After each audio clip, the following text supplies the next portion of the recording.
I'll be discussing a case of multi-level myelopathy. So this is a 66-year-old lady. She has long-standing axial neck pain, new onset of numbness in both the hands for approximately a month. She has radicular pain on the right side in approximately the C6-7 distribution, unsteadiness of gait and difficulty in fine motor activity. As per the JOA criteria, her MJOA score is 12.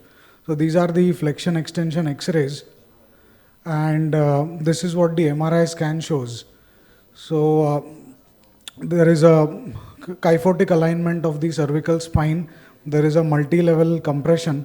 The axial scans at C5, 6 and 6, 7 show a herniated fragment that probably account for the radicular pain. At this point, I would like to ask all. You show what you did. Okay.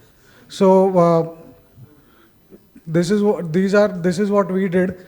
The point to be discussed was anterior, posterior versus A plus P. We did a multi-level ACDF.